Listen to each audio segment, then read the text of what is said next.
Beach with Stamps Paper and Ink. Thanks for joining me for this video today. Sometimes I don't want such an intense color with the Blendabilities. They're good to be vibrant, they're wonderful to add bold color, but there are some times when you don't necessarily want as bold a color or you want a lighter color. And if you compare, I have done that here. I've made the flower a much lighter color than this one using the same Calypso Coral Blendabilities markers. This is also using olive green.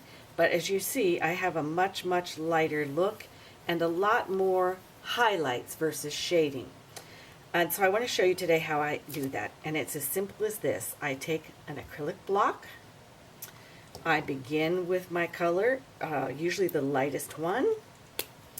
And I scribble with the marker on the block. Now this is something I love to do with my Stampin' Up markers, so it was logical for me to just say, hey, let's try that and see if it works. And when I did, it worked. I am using my color lifter.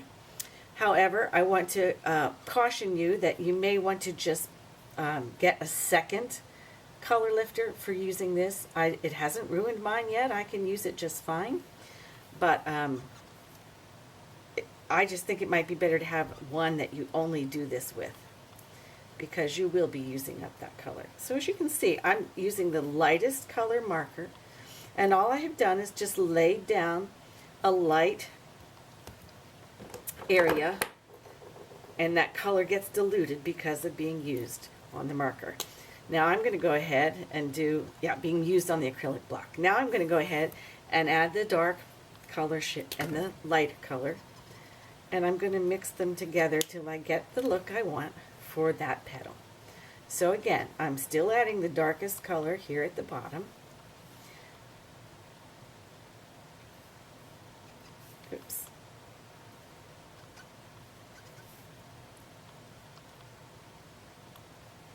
And here around the edges. And then I'm going to go ahead and blend that in.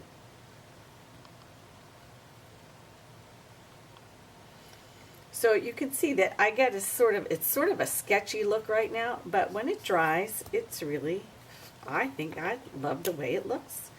So again, I'm putting the light. I think I had it backwards last time. There's the light, there's the darkest, and here's my medium. And I'm going to use those with the color lifter to add color to my petal. Again, once you lay it at the bottom and at the outer edge, that's where the color goes. But you can see how I've left the very lightest place to be this little area across the flower, because that's where the light would hit, and this makes your flower look curved. Okay, a little bit more of the darkest area. The darkest color, blender. Okay, down there and up there a little bit. And then I'm going to mix in some of the medium. Especially I'm going to come in from the outside now to the inside edge and blend. But that gives it a very light color, and it will be even different when it dries. Okay, I'll do one more, then you'll have to give this a try. I'm going to fill in with the lightest color. Keep it the darkest at the bottom. Then I'm going to go back with the medium this time. See, there's no right or wrong way. I'm going to go with the medium this time, and then I'm going to add a little bit with the dark. Okay, so there's the medium, and now I'm going in with the dark at the very base. I've colored out of the lines a little bit. You know, when this flower is all done, that isn't going to matter. So you get the idea. And again, have another look at my flower. This is how it turns out when it dries. And I did this technique with the flower petals and with the leaves. So you can see how much you like that. This would just be a reason for me to make a less bold statement than this coloring with just the markers, to a more subtle and lightened version of the colors. And there are times when this is necessary.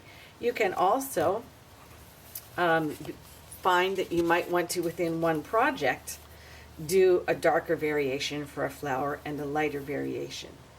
It depends what you want to highlight and what you want to, what you're making. I will show you an example when I used the Melon Mambo colors are this intense, and I recently made some note cards that I posted, and I used Melon Mambo for the wagon. Now, if this is light to dark, just you might picture how would that work for my wagon. But I used this technique of scribbling them off on the blocks, and this is what I got. And you can see how I was able to get shading, light in the middle, and then medium, and then dark edges.